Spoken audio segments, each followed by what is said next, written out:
Okay, so what I've got here is my Vermeer 5410 Rebel baler.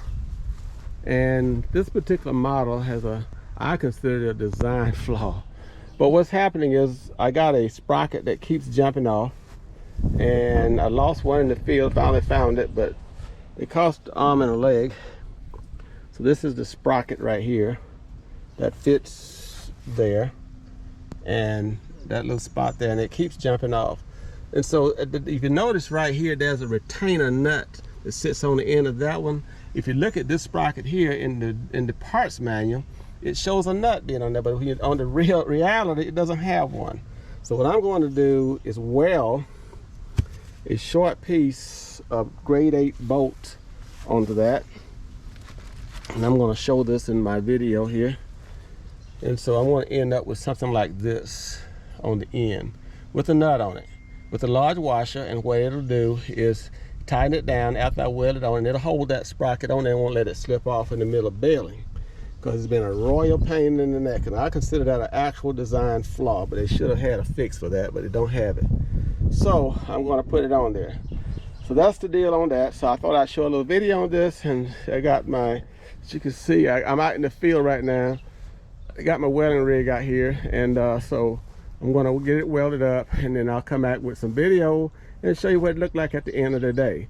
But this is kind of stuff you have to do sometime, and why they didn't put that on there, why it's not on there, I don't know, but it's definitely not a place for it. So I'm going to fix it and do my thing. What I do best is fix and repair. So there we have it. And so I have a 5410 Rebel baler, and I'm running my JX75C tractor, a case tractor, and so I'm doing a little video. So thank you.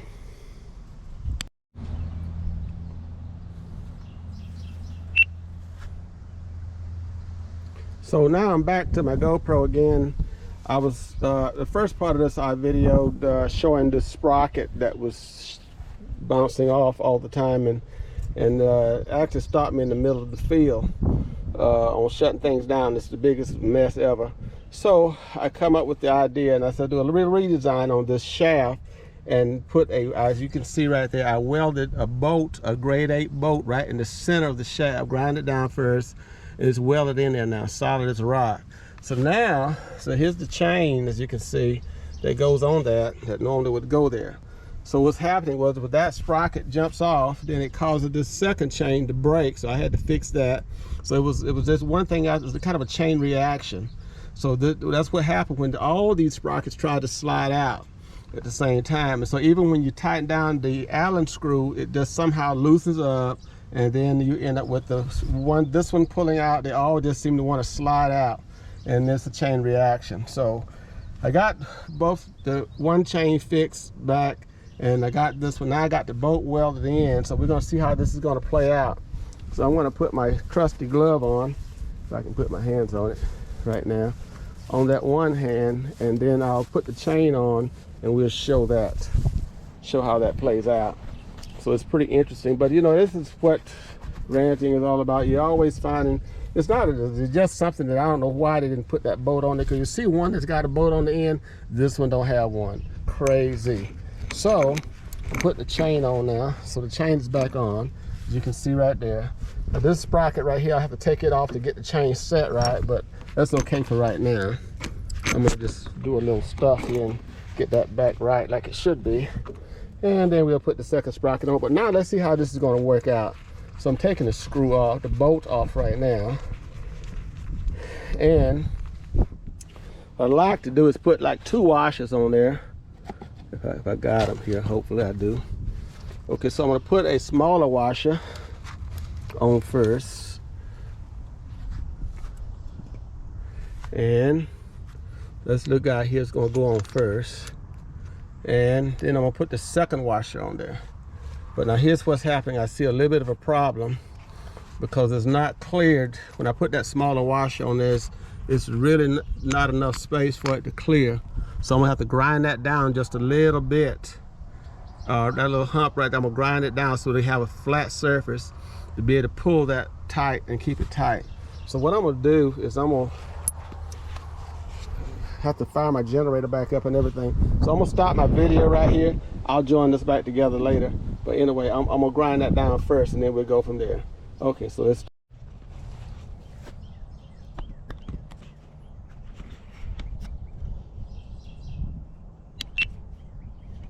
So I'm back recording again. So I grind it down just a little bit and kind of test the water, make sure she's gonna fit. So that's what it looks like now, once it's grinded down around all edges. And so what we'll do is put the larger washer on first, and that gives you a nice flush fit. And then I come back with a smaller washer and put it on top of that one. Now what will happen there is that'll hold that. When I pull this nut on the bolt, I should have had a lock nut, and I think I got one, but let's just show you right this right here.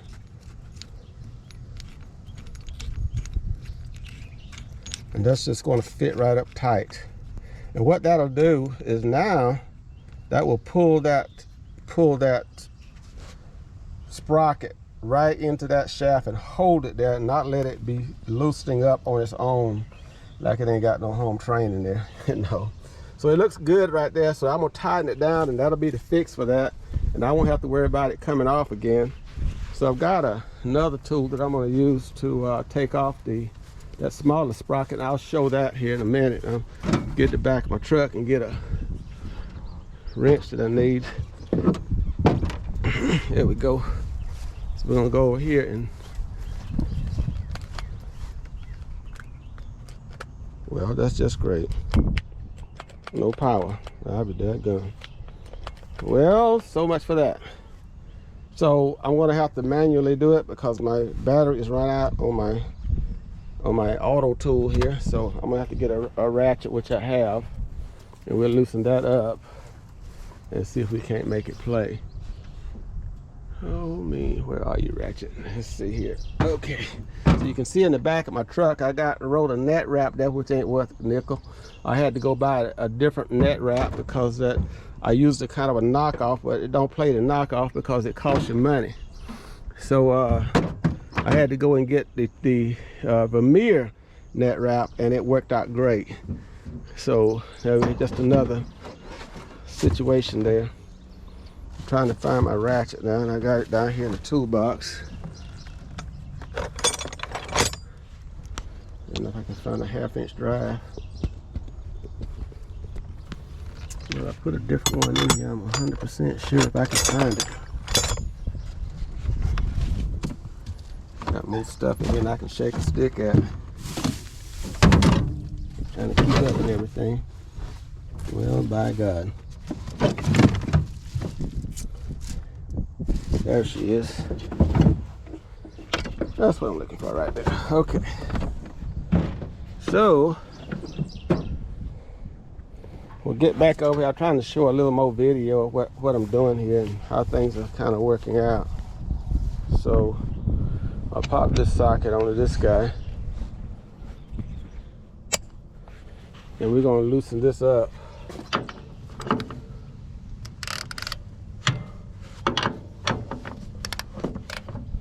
It'd be nice if I had this sitting out on a tripod or something so I can, which I do have that in the truck, but it's just a matter of loosening this up now. And once we get it loose, I'm gonna put a glove on my other hand because I'm gonna get greasy otherwise. I grease this thing like nobody's business, but that's necessary to keep things from going bad on you.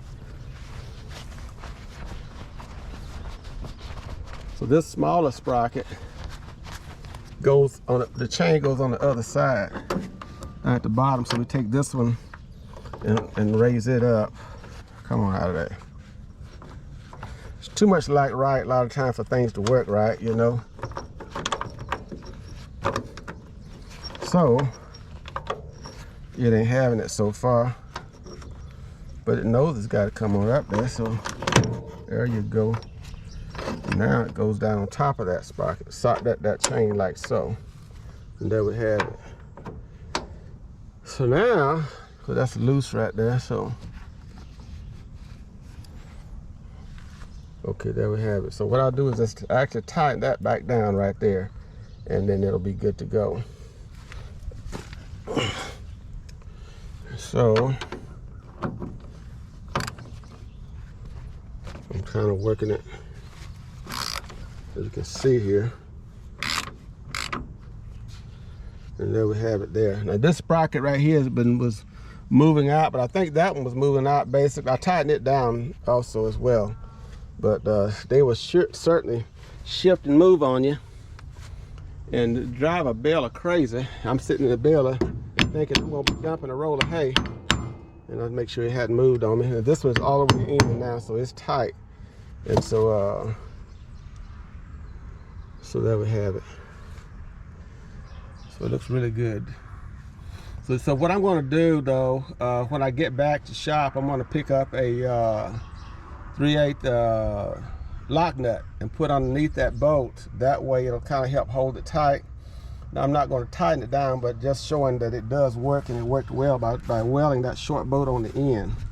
That was the cat's meow with that. So I'm really happy about that, getting that done. And so now this is pretty tight. So I'm gonna tighten that up just a little bit more.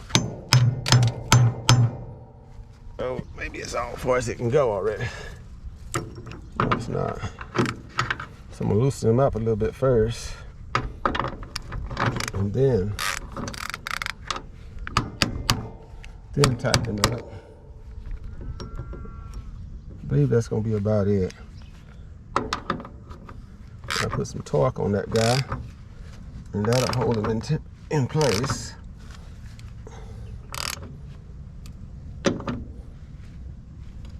Okay, and this is what I do all the time. Just another little thing about this baler. It's a great baler when everything's working right, but like any car or old anything, it runs so long and puts so many miles on it, and then it's time to change. It's time to fix stuff. So yesterday I had every problem known to man. This PTO that you see right here was good, but it has a slip clutch up in the top section here, and that went bad. So it would only bale about 1/4 of a bale of hay, and then it started kicking up and then spinning and slipping. And so I had to go to a friend of mine who has the same baler and get this whole shaft, and there's the slip clutch right there. This little guy right here. And what happened is those ridges, I took the original one completely apart, disassembled it, just to get a feel of how to see what happens in there. But I could go through the details of what's inside of that. The bottom line is, if you get the baler locks up with some hay or anything, this thing slips. The PTO will still turn, but it makes a heck of a racket.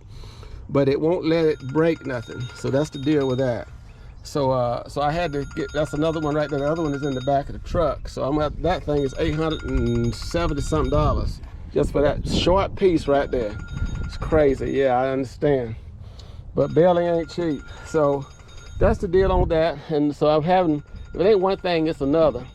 But I got it fixed, so it worked. That part's working great. Had to put a new set of belts on.